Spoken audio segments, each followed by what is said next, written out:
Mga kapares, kainan naman po tayo. Kamusta kayo mga kapares? Maraming salamat po ulit kay tita. Meron po kami ditong putanesca, syempre homemade pizza. Ito po dinagdag na po namin pritong manok. Syempre meron po kami ditong Ketchup. Bago pong lahat, manalangin po tayo sa kanilang Ama, Anak, Espiritu Santo. Magandang araw po Lord, maraming salamat sa blessings. Naway panatinin niyo kaming healthy at safe sa lahat ng oras. Ito hiniling namin sa ngalan ni Jesus. Amen. Sabayan niyo po kami. Meron tayong mga kapares, Meron fried tayo. chicken at meron tayong putanesca. Pasta po ito. May Na? olives. Walang karne. Walang karne. Sarap to mga kapares. Galing kay tita. Ayan po.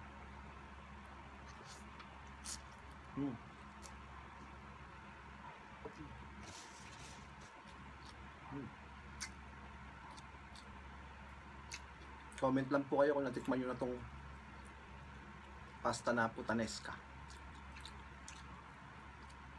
Hindi lang po kagandahan yung pangalan pero masarap. Healthy pa, no? Gawa po to sa tomato based, meron po yan. Capers, black olives, green olives. Ayun, ganun siya. Top. Wala kaming rice ngayon kasi ito yung pinagdala ng tita. Salamat po. Thank you po. Kain tayo mga pares, sabay-sabay tayo. Ulog.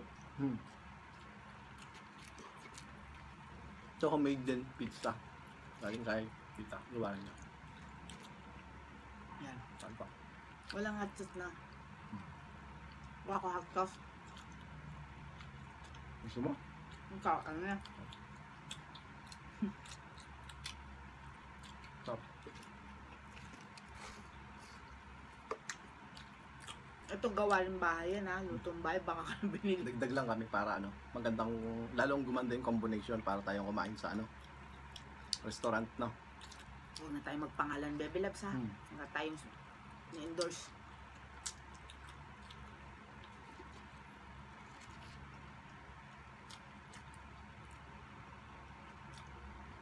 Ito yung fried chicken.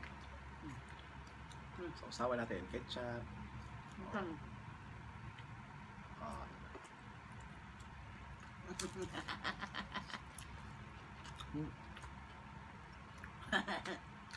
Tawa eh.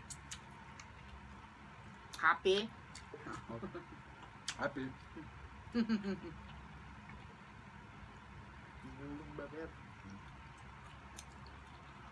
Yung pasta niya, al dente. Ibig sabihin po nun, sa English, ay firm to the bite. Tama yan. Oo! Ang Bebe Love ang kanulan. Bebe Love, hindi ako basta nagbibigay ng ano. Yan naman tayo eh. Al dente. Maniwala ka sa akin. Parang hindi ka talaga naniniwala sinasabi ko.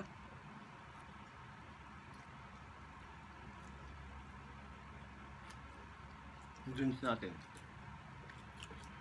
Juice, walang tubig, walang yelo. Walang patla. Alugin. Nga po, mong ipakita naman yung branding. Wala tayo sponsor baka. Hindi naman. Hindi man sila masaya sa ganyan. Pahit ng baso. Gabilabs.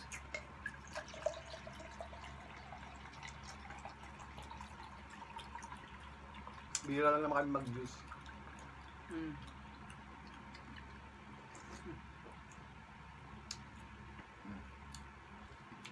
Yan, orange juice. Sarap. Okay. Sarap niya. Sarap ng kombinasyon, no? Po, pasta.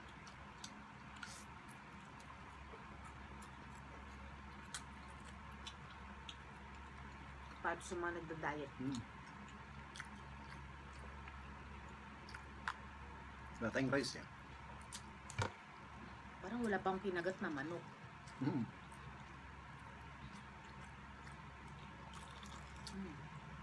Ang angat. Kaluluto lang yan. Kaya mainit. Parang sarap pagka luluto lang. Hindi siya maalat, no? Ganda yung breading natin yan. Ha? Tsaka maganda pagka nilaga mo yung manok muna. Para hindi ka na matakot kung may dugo. No? Mm. Sinunod ko lang yung kanyang suggestion. Pero mas maganda yung ganun. Nilaga namin. Para siguradong walang bloody.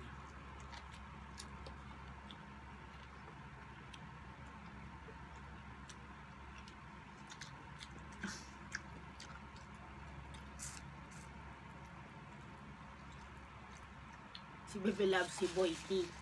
Boy Topak. Ako si Girl B. Girl Bugnutin. Ba? Para kami may katok. Lagay mo dito ba ako sa akin?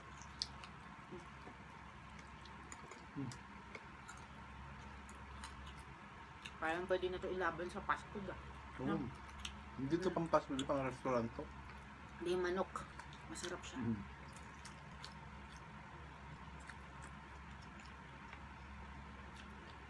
Ano bang ganda ng texture ng pasta?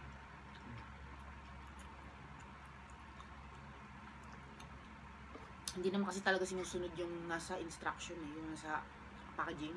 Hindi mo kailangan sundin yun ng pagsabay 8 to 10. Huwag mong hanguin mo na bago pa sa 10. Para maganda yung texture.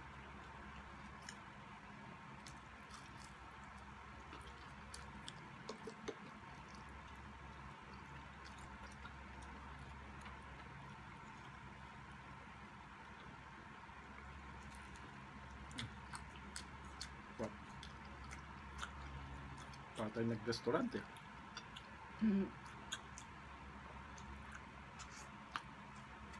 Mas mura pa.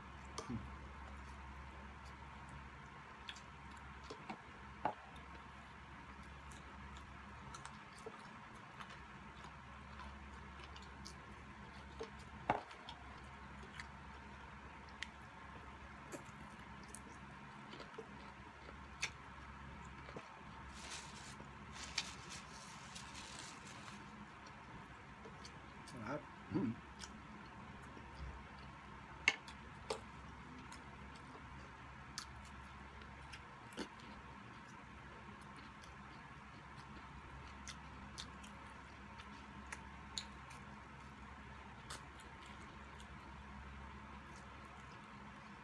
Huwag kong manok na ilis pa. Oo. Yan. Promise. No.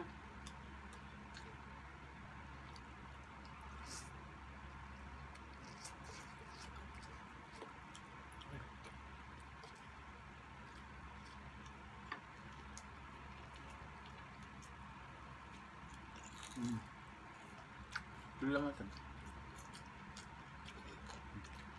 Ay, mas malaki. Nakita. Hindi, malaki. Mas malaki to. Sunog.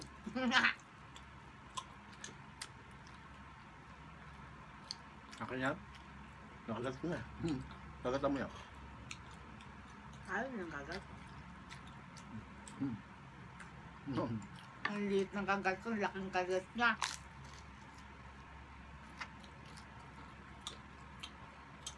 Ang madula. Tuloy lang natin. Sobra na. Kumaya.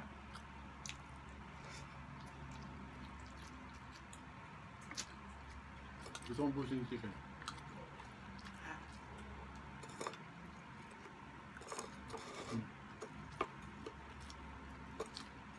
Kala mo hindi totoong manok.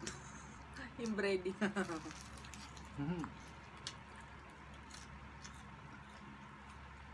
Ngayon ako nakatikim ng breading na hindi maalat. Ano ang lasa niya?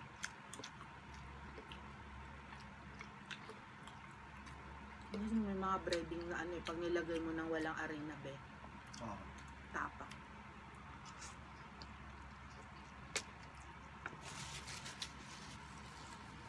Ako na.